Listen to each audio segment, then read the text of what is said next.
Super Lego Brothers. Due to circumstances beyond our control, this week we're required to bring you our review of Saints Row 4. Yes, that game. I have this friend, and he used to use this phrase all the time when things got awkward or weird. He would say, don't question it, just accept it. I realized sometime later that this is actually the key to enjoying certain action movies, and also a solid principle to base your video game on. The self-aware, zero-fuck-giving attitude that this game has is one that's very difficult to get right. You can become so pleased with yourself that the lulz value of the game just wears off so quickly and you're left with a game that's all jelly and no toast. Seriously? That game?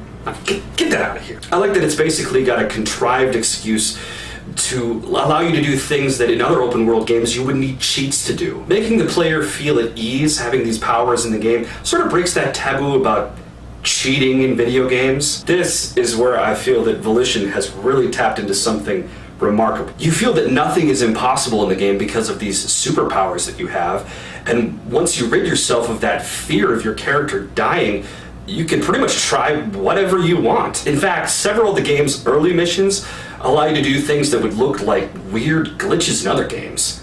But not this game. In this game, they're worth points. Do the points matter?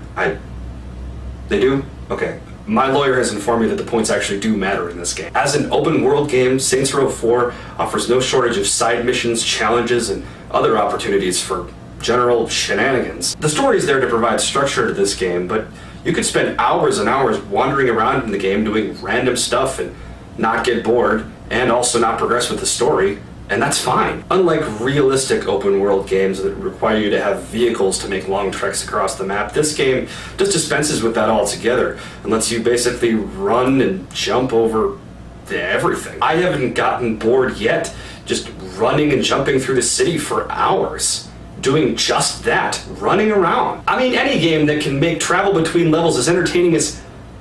No, not you. As entertaining as...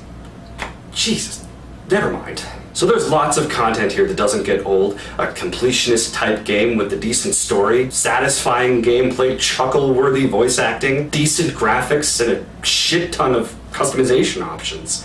What's not to like? Seriously? I'm getting interrupted by an ice cream truck right now. This is ridiculous. Is it seriously an ice cream truck? Jesus.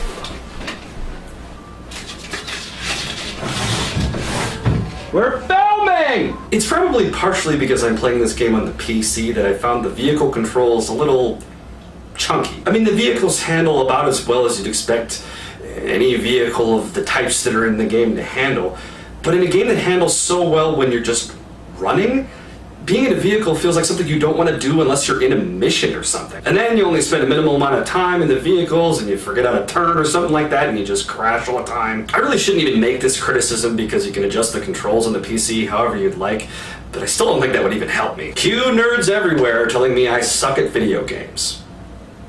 Hey you, on the internet. I have to do this, okay? Because I don't do this for my health.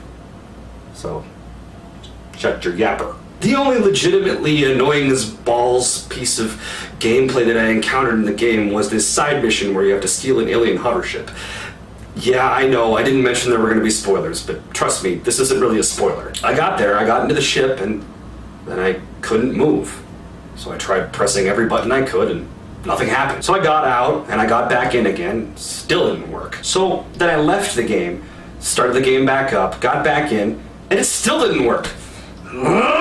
Finally, I gave up and I looked online. Turns out other people were having the same problem, and there was a solution posted on there that I hadn't thought of because, you know, I just sort of expected the game to work. So then after I looked at the workaround, I tried it, and I spent about an hour trying to move the ship around manually, only so I could get into it, and then fly it straight into a building and crash it and have to do it all over again. But really, I can't hate on this game.